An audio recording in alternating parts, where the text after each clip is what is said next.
아멘.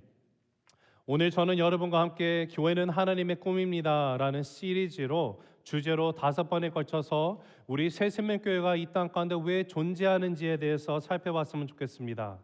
우리 새생명교회의 목적이 무엇일까요? 하나님이 우리에게 주신 사명이 무엇인지 함께 확인하며 이 사명에 대한 꿈을 함께 꾸며 함께 헌신하고 찬양하며 전진해 나아가는 우리 2023년도에 새해가 되시기를 예수 그리스도의 높으신 이름으로 축복합니다. 여러분, 우리 애틀랜타 새생명교회가 존재하는 이유가 무엇일까요? 그것은 바로 하나님의 꿈을 이루기 위해서 우리는 존재한 줄을 믿습니다. 나의 꿈을 펼치려는 것이 아니라 오직 하나님의 꿈을 이루기 위해서 존재하는 새생명교회임을 믿습니다. 여러분, 하나님께서 세상을 창조하셨죠. 그리고 하나님이 당신의 형상을 따라서 사람을 창조하셨습니다. 사람을 창조하신 하나님의 목적이 무엇인가 보면은요, 그 창조하신 사람을 통해서 하나님의 뜻이 실현되는 하나님의 나라를 건설하는 데 있었습니다. 그래서 우리가 창세기의 말씀을 보면 창세기 말씀 가운데 우리에게 주시는 중점된 메시지가 뭔가 봤더니 하나님께서 당신의 사람을 통해서 모든 백성이 하나님의 백성이 되는 역사를 원하시고요, 하나님의 나라가 세워지는 것을 원하시는 하나님 아버지의 그 뜻을 우리가 발견하게 됩니다. 그래서 1차적으로 하나님께서 이스라엘 백성들을 그 제사장 나라로 택하셨습니다. 여러분, 제사장이라는 것이 무엇일까요? 제사장이란 것은 바로 하나님을 이 세상에 연결하는 통로가 됩니다. 하나님의 이 모든 백성에게 연결하는 그러한 통로로 사용하기 원하셔서 그래서 제사장을 부르시고 제사장 나라로 삼으심으로 제사장의 역할이란 것이 하나님의 뜻을 전함으로써 모든 사람이 하나님의 백성이 되는 것, 그러므로 말미암아 하나님의 뜻이 실현되는 하나님의 나라가 건설되는 것이 바로 우리가 발견하게 되는 하나님의 높으신 뜻이라는 것입니다. 근데 여러분, 그거 아십니까? 오늘 이곳에 모여서 예배 드리고 있는 우리 새생명교회 모든 성도님들 한 분 한 분이 바로 제사장이라는 사실입니다. 여러분, 사도 베드로가 베드로전서 2장 9절에서 이렇게 고백을 했죠. 한번 같이 읽어보도록 하겠습니다. 시작. 너희는 택하신 족속이요 왕같은 제사장들이요 거룩한 나라요 그의 소유가 된 백성이니 이는 너희를 어두운 데서 불러내어 그의 기이한 빛에 들어가게 하신 이의 아름다운 덕을 선포하게 하려 하심이라. 할렐루야. 사랑하는 성도 여러분, 저와 여러분을 향한 하나님의 꿈이 무엇입니까? 저와 여러분을 향한 하나님의 꿈이라는 것은요, 바로 우리를 통해서 예수 그리스도의 복음이 증거되어지고 정말 구원을 받아 모든 족속이 하나님의 백성이 되는 하나님의 나라가 실현되는 것임을 믿으시기 바랍니다. 그리고 이것이 바로 우리 새생명교회의 비전이고 사명 선언문이 됩니다. 자, 우리 교회 비전이 무엇입니까? 하나님의 나라가 이 땅에 실현되는 예수 공동체가 되는 것입니다. 우리는 하나님의 나라가 이 땅에 실현되는 예수 공동체가 되기 위해서 5가지 핵심 가치를 붙들고 집중하며 나아갑니다. 우리 새생명교회 5가지 핵심 가치가 무엇일까요? 첫째는요, 예배입니다. 예배의 생명을 다하는 교회가 되기 원합니다. 둘째는 참된 교제입니다. 소그룹 교제로 하나 되는 교회가 되기 원합니다. 넷째는 양육, 제자가 되는 겁니다. 변화와 성장이 기쁨이 되는 교회고요. 넷째는 섬김입니다. 섬김의 문화가 되는 교회. 그리고 마지막으로는 정교, 선교에 있습니다. 땅끝까지 증인이 되는 교회.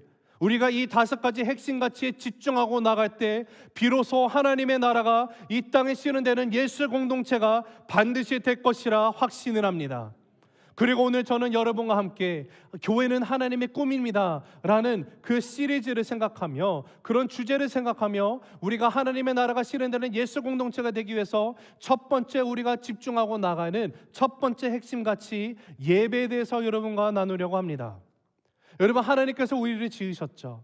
그리고 우리를 구원하신 궁극적인 목적이 또한 무엇인가 생각해 보면은요, 우리 한 사람 한 사람이 하나님 앞에서 온전한 예배자로 서게 되는 것이었습니다.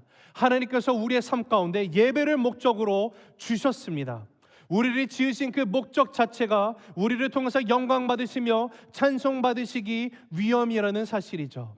우리가 하나님의 말씀을 받고 나가죠. 우리는 매주 주일마다 주의 말씀을 외치고 나갑니다. 주의 말씀은 내 인생의 빛이 됩니다. 주의 말씀은 나의 삶을 변화시킵니다. 주께서 말씀하신 대로 나는 하나님의 사랑받는 자녀이고 축복의 통로입니다. 그렇기 때문에 하나님, 오늘도 나는 주의 말씀 가운데 마음의 문을 열고 나갑니다. 주여 말씀하여 주시옵소서. 듣고 깨닫고 말씀대로 살아가겠습니다. 우리가 이 고백을 하고 나가는데요, 우리가 이 고백하는 하나님의 말씀은 성경 66권으로 되어 있죠. 근데 여러분, 성경이 창세기에서부터 요한계시록에까지 정말로 방대한 이야기, 방대한 많은 그 내용들을 담고 있습니다. 근데 이 정말 너무도 어마어마하게 많은 내용을요, 만약에 여러분이 한 문장으로 요약을 해서 말한다고 하면 어떻게 표현을 하시겠습니까? 말씀은요, 창세기부터 요한계시록에까지 관통하는 단 하나의 외침이 분명히 있는데, 그것은 바로 우리가 화면을 보면서 한번 읽어보도록 하겠습니다. 시작. 하나님의 하나님 되심을 인정하여 하나님만을 예배하라. 한 번 더 읽습니다. 시작. 하나님의 하나님 되심을 인정하여 하나님만을 예배하라. 그렇습니다. 처음부터 끝까지 성경은요, 하나님의 하나님 되심을 인정하라고 말합니다. 그리고 하나님의 하나님 되심을 인정함으로 말미암아 하나님만을 예배하라고 우리에게 외치고 있는 하나님의 메시지라는 것입니다. 여러분, 우리가 하나님의 하나님 되심을 인정한다는 것은 무엇을 뜻할까요? 그것은 바로 나는 아무것도 아니라는 사실, 그리고 하나님이 나의 전부가 되어주신다는 사실을 우리가 고백하고 인정하는 데 있습니다. 내 삶의 창조주이시며 주관자이시며 절대자이시며 공급자 되시며 심판주 되시는 하나님을 내가 온전히 인정하는 것입니다. 우리가 하나님의 하나님 되시면 그렇게 인정하고 나갈 때 일어나는 반응은 단 하나밖에 없다는 것이에요. 그것이 무엇인가 봤더니 바로 우리가 하나님을 온전히 예배할 수밖에 없지 않느냐라고 말씀하시는 것이 성경이 우리에게 전하는 전체적인 메시지입니다. 자, 그러하다면 우리 사랑하는 새생명 가족 여러분, 예배가 우리의 삶 가운데 주신 하나님의 목적이라는 것을 우리가 인정하고 나아간다면 어떻게 하면 내 삶을 하나님이 기뻐 받으시는 진정한 예배로 드리고 나아가는 모습이 될 수가 있을까요?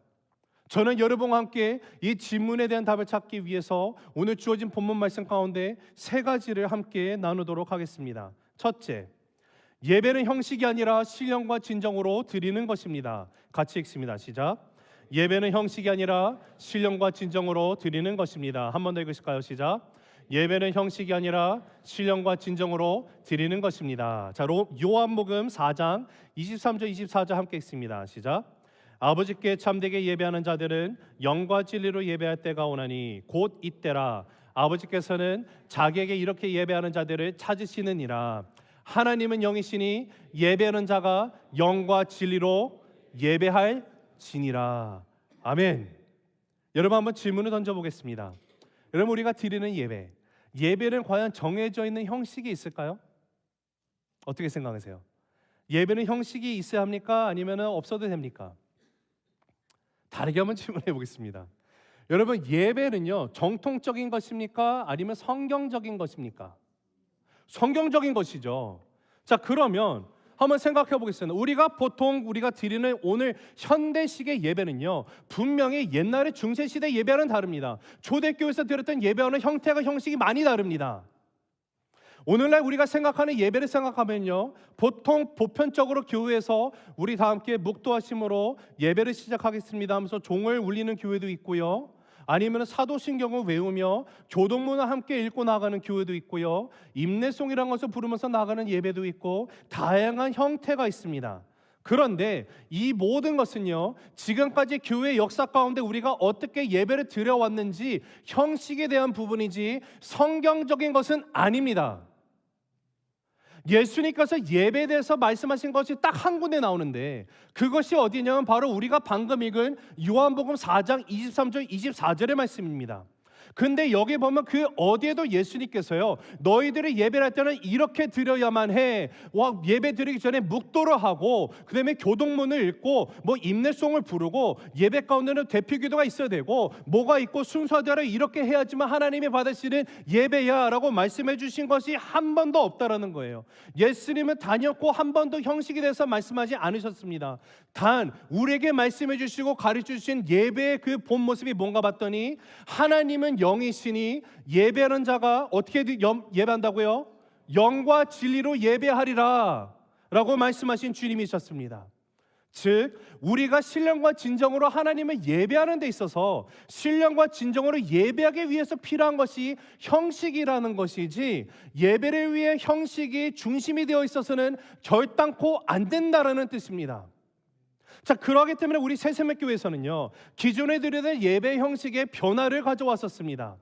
어떻게 하면 우리가 정말로 신령과 진정으로 예배를 드릴 수 있을까 고민을 하다 보니까, 어떻게 보면 정말 예배 가운데 그 어떠한 것도 예배 드리고 나가는 예배자들이 방해가 없이 정말로 집중하고 하나님 앞에 모든 것을 다해서 쏟아 드리고 나가는 드리는 예배가 되기 위해서 우리가 과감하게 결단했던 것이 성가대석을 없앴었습니다.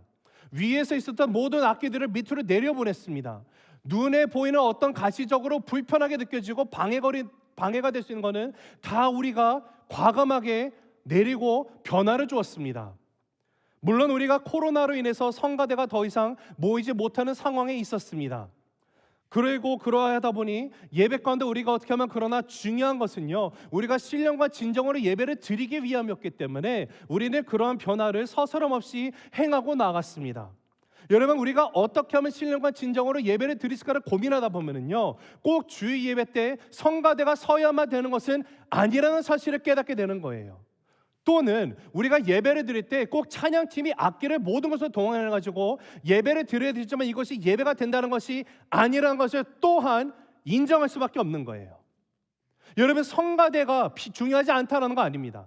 성가대가 올려드리는 특별 찬송이 굉장히 중요한데, 예배를 위해서 성가대가 꼭 형식에 들어가야 되는 것은 아니라는 사실이에요. 다만 성가대가 신령과 진정으로 예배를 드리는데 도움이 되기 위해서 존재하는 것이죠. 근데 저는 또 이런 고민을 해봅니다. 보편적으로 성가대가 성가 찬양을 주 앞에 올려드리고 나아가면 그 찬양을 듣는 많은 성도님들이 그 찬양의 가사와 모든 음을 다 음미하면서 하나님 앞에 같이 예배를 드리고 함께 부르며 나가는 시간이 돼야 되는데, 어찌된 영문인지 오늘날 성가대는요, 성도님들이 와서 뭔가 어떤 엔터테인먼트 같은 느낌이 너무도 강합니다. 성가대 다수의 사람들이 모여가지고 찬양하고 나가면 나머지 분들은 수동적으로 앉아서 그냥 듣고 나갑니다. 그러다가 또 비판을 하죠. 저기 우리 안목의 자매님 또 오늘 음이탈하셨네. 저 박자 다 먹고 뭐야? 왜 우리 지휘자님은 너무 높은 곡을 불렀고 맨날 이 고음 불가를 막 하시고 참 이게 은혜가 안 되네. 이런 생각을 드는 경우가 없지 않았습니까? 있지 않았습니까? 한국말이 끝이 달라요. 근데 여러분, 저는 이런 고민해 봅니다. 성가대 중요하죠. 예배 가운데 우리가 신령과 진정으로 드리기 위해서 필요하다면 반드시 우리는 성가대를 할 것입니다. 그러나 왜 다수의 사람, 소수의 사람만 성가대로 쓰고 나아갈까요? 예배 참여한 저와 여러분 모두가 정말 하나의 성가대가 되어서 높으신 우리 예수 그리스도만을, 나의 주인 되신 창조 주신 하나님만을 함께 두눕혀 드리는 전체 회중 성가대로 나아가면 어떨까요? 왜냐하면 예배라는 것은요, 죄송합니다, 여기 나와 계신 우리 성도님 한 분 한 분 여러분이 뭔가를 밖에서 나온 자리가 아닙니다. 예배는 우리가 모든 것을 다해서 예배를 받으시기 합당하신 오직 한 분이신 하나님만을 위해서 드리고 나가는 자리입니다. 그러하기 때문에 예배는 보는 것이 아니라 드리는 거라는 거예요. 사랑하는 성도 여러분, 우리는 끊임없이 하나님께 드려지는 이 예배가 형식에 매이지 않기를 함께 고민하며 나아가야만 합니다. 우리가 어떻게 하면 이 형식을 걷어내고 정말 진정으로 신령과 진정으로 예배할 수 있을까? 여러분, 다시 말씀드려요. 예배는 형식의 문제가 아니라 오늘 예배를 드리는 우리의 마음 가운데 신령과 진정이 있는가의 문제라는 사실입니다. 아까 우리 목사님께서 강구해 주셨던 것처럼 2023년도에도 우리는 예배 가운데 정말 생명을 다하고 나가려 합니다. 그 중에 큰 놀라운 변화가 생길 것인데요. 그것이 무엇이냐면 우리가 지금까지 드리고 있었던 수요 예배가 2월 첫째 주일부터는요, 수요 예배가 아닌 금요 예배를 우리가 새롭게 준비하면서 드리게 될 것입니다. 고민이 빠졌었어요. 수요일에 나오시는 성도님들은 정말 제한적이십니다.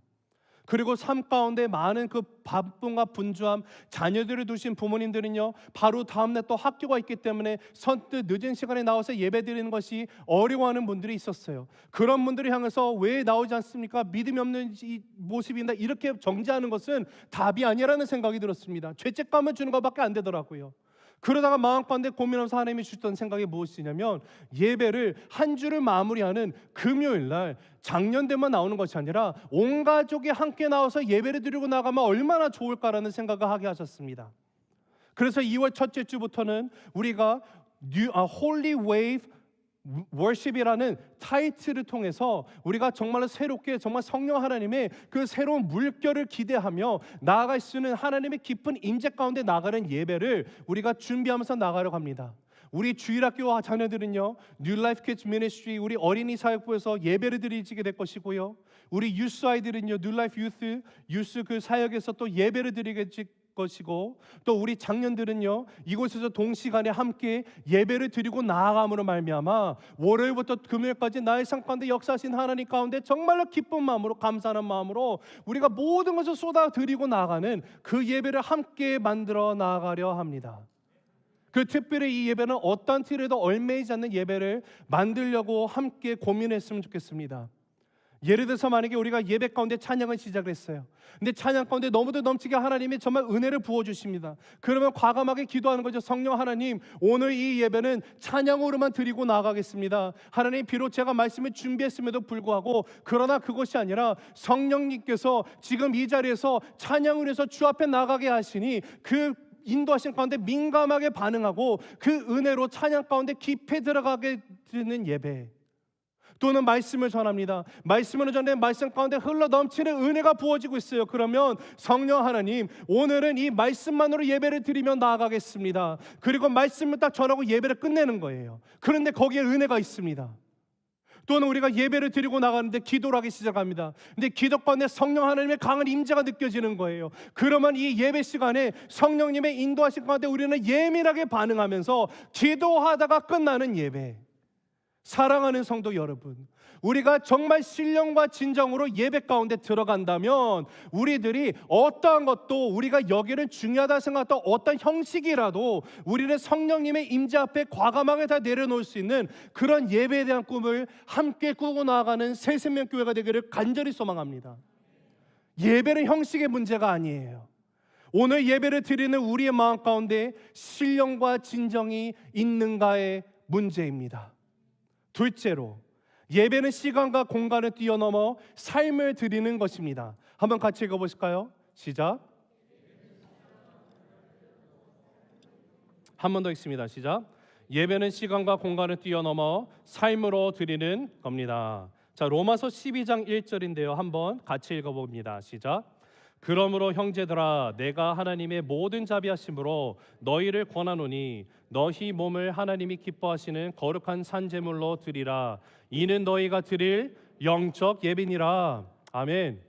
여러분, 예배에 목숨을 거는 교회, 또는 우리가 정말 첫 번째 피워 핵심같이 예배의 생명을 다하는 교회, 이런 표현도 여러분 많이 들어보셨을 겁니다. 그리고 우리가 만약에 신앙 서적 코너에 가면 예배 목숨을 거는 교회, 뭐 예배 생명을 다하는 교회, 이런 타이틀의 책들도 쉽지 않게, 어렵지 않게 찾을 수가 있습니다. 근데 여러분, 왜 우리가 예배 목숨을 걸어야 한다고 말하고 예배 생명을 다해야 한다고 말을 하고 나아갈까요? 왜냐하면 그만한 가치가 있기 때문에 그렇습니다. 여러분, 예배라는 것은요, 하나님이 우리를 지으시고 부르신 목적이 바로 예배이기 때문에 우리는 정말로 나에게 그 목적을 주신 하나님을 예배하는 자로서 생명을 다할 수밖에 없는 거예요.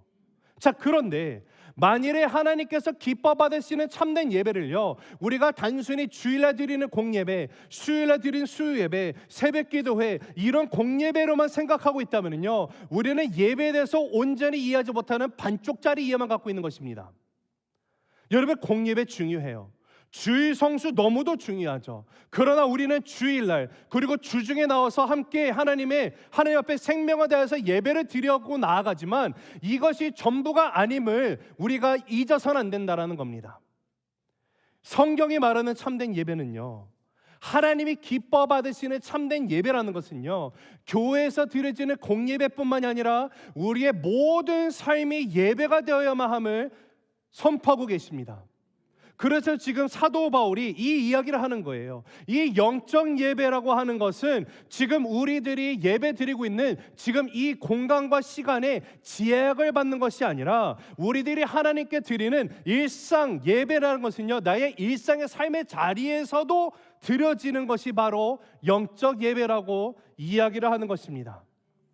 이게 무슨 뜻일까요? 하나님이 나에게 24시간을 주셨습니다. 하나님이 허락하신 이 시간들을요, 정말로 모든 시간을 하나님 앞에 구별되이 예배로 드리고 나아가는 거예요. 우리의 삶의 모든 영역에서 모든 시간과 모든 상황 속에서 우리는 삶으로 하나님을 예배하고 삶으로 하나님께 영광을 올려드려야만 합니다. 나의 삶의 모든 순간순간 속에서 철저하게 하나님 중심적으로 사는 것, 하나님 앞에 거룩하게 살아가며 하나님 앞에서 예수 그리스도의 복음을 증거하며 하나님 앞에서 사랑을 실천하고 하나님 앞에서 범사에 감사하며 찬양하는 삶, 이것이 바로 예배라는 거예요. 여러분, 우리가 아무리 주일날 이 예배당에 나와서 하나님 앞에 정말 거룩한 모습으로 기쁨으로 감사함으로 찬송함으로 하나님께 예배를 드렸다 할지라도요, 아무리 우리 평생에 단 한 번도 주일날을 걸은 적이 없다 할지라도요, 아무리 우리 삶 가운데 예배 시간에 우리가 목청껏 하나님을 찬양하고 나아갔다 할지라도요, 만약에 우리가 예배당에서 보여줬던 이 거룩함과 그 밝은 미소와 기쁨과 감사가 우리의 가정과 우리의 직장에서 재현되지 않는다면요, 그것은 진정한 예배가 아니라는 거예요. 우리의 삶의 모든 영역에서 그 어떤 부분에서도 예외가 될 수 있는 것은 아무것도 없습니다.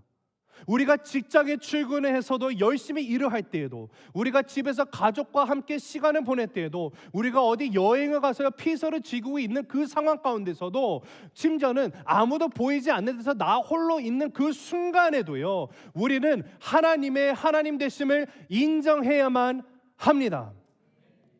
하나님 앞에서 거룩하게 살아가며 복음에 합당한 삶을 살아간다는 것, 하나님을 찬양하고 하나님께 감사를 드리는 것, 그것이 바로 하나님이 말씀하시는 나의 삶을 통해서 드려지는 거룩한 예배임을 우리가 잊지 말게 되기를 간절히 바랍니다. 여러분, 셋째는요, 예배는 죽고 사는 것의 문제입니다. 같이 읽습니다. 시작. 예배는 죽고 사는 것의 문제입니다. 한 번 더 읽습니다. 시작. 예배는 죽고 사는 것의 문제입니다. 자, 로마서 12장 1절을 다시 한번 읽겠습니다. 시작. 그러므로 형제들아, 내가 하나님의 모든 자비하심으로 너희를 권하노니 너희 몸을 하나님이 기뻐하시는 거룩한 산 제물로 드리라. 이는 너희가 드릴 영적 예배니라. 아멘. 여러분, 우리가 삶의 모든 영역에서 하나님의 하나님 되심을 인정하며 하나님만을 예배하는 삶을 살아가야 된다는 이 메시지를 우리가 지금 함께 듣고 나아가는데요, 이 메시지일 때 여러분 솔직한 심정으로 어떤 마음이 드십니까? 목사님, 이론적으로는 저도 동의해요. 근데 목사님, 내가 삶을 살다 보면 어떻게 내 모든 삶의 영역 속에서 하나님을 온전히 인정하고 거룩하게 예배하며 나갈 수, 말도 안 되는 소리 하지 마세요, 목사님. 나는 안 돼요. 이것이 가능할까 하는 생각이 드는 것이 솔직히 저도 그런 동일한 생각이 없는 게 아니에요. 왜냐하면 저는 매일매일 실패하거든요.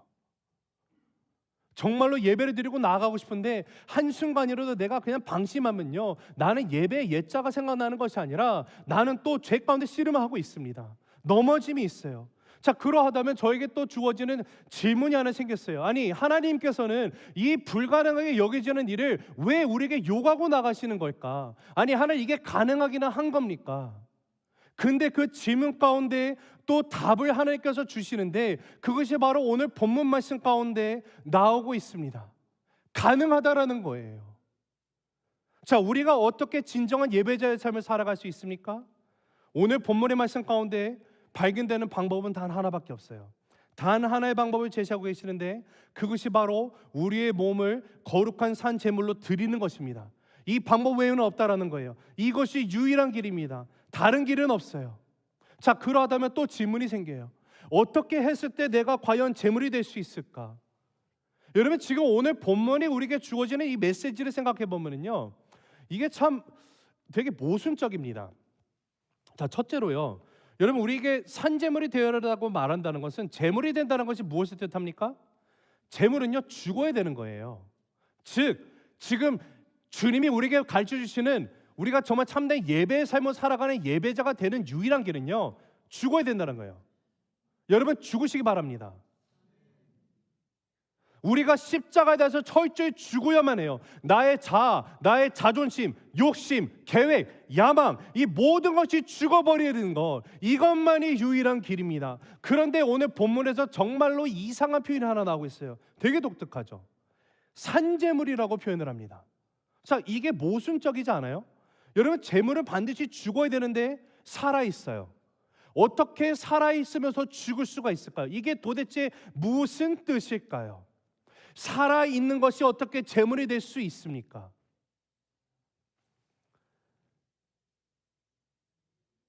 우리의 삶 가운데는 분명히 무엇인가는 살아있어야 되고 무엇인가는 죽어야 한다는 것을 가르쳐주는 것이 산제물의 명령이에요.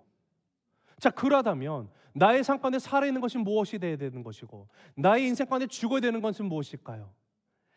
나의 욕심이 죽고 예수님의 꿈이 살아나야 될 줄로 믿습니다.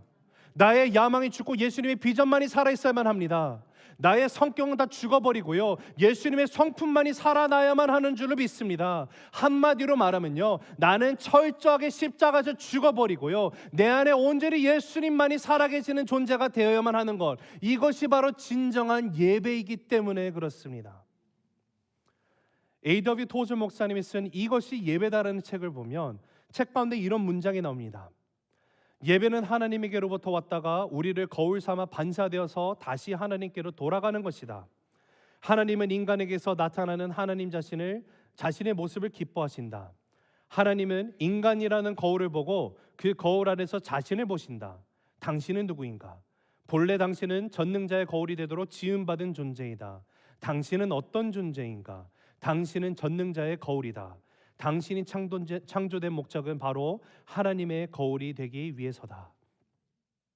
여러분, 지금 A.W. 토저 목사님이 말씀하신 이것을 잘 생각해 보면요, 예배하는 우리의 모습 가운데 나의 인생 가운데 모든 삶의 영역 가운데서 나 주를 예배하는 그 자가 되어야 되는, 그 예배자로서 살아가야 되는데요, 나의 그런 모습 가운데 반드시 하나님의 형상이 보이게 된다는 거예요. 다시 말하면 하나님을 알지 못하는 사람들이 있죠. 내가 직장에 가서 같이 그 직장에 있는 직장 동료들과 함께 일을 합니다. 그들이 주님을 몰라요. 그런데 나의 직장이 내가 진짜 진정으로 신령과 진정으로 하나님을 예배하고 나가는 자리가 돼요. 내 직장이 내가 죽어버리고 예수님만 살아있는 곳이 되다 보니까 나의 그 삶의 모습을 통해서요, 하나님의 살아계심이 보이게 되는 거예요. 아, 저게 하나님이시구나. 이 친구가 믿는 하나님이 이런 분이시구나. 하나님이 이렇게 위대한 분이라니. 나도 저 하나님 한번 알아봤으면 좋겠다. 여러분, 예배가요, 단순히 시간과 공간에 대한 문제가 아니라 지금 로마서 12장에서 바울이 말하는 것처럼요, 너의 삶을 하나님께 산제사로 드리라고 말씀하셨을 때는요, 우리의 삶이 거룩한 예배가 된다고 하는 것이 무엇인가 봤더니 바로 나를 통해서 하나님이 보여지는 시간이라는 거예요. 날마다 나를 통해서 예수님만이 드러나게 되는 것이 예배라는 겁니다. 우리가 주님, 제가 예배자로 살아가겠습니다라고 하는 그 고백 가운데는요, 우리의 모습 가운데 하나님의 형상만이 보여지게 원합니다라는 고백입니다. 사랑하는 성도 여러분, 우리 새세멘교회 모습 가운데 온전히 하나님의 형상만이 보여지게 되기를 간절히 소망합니다.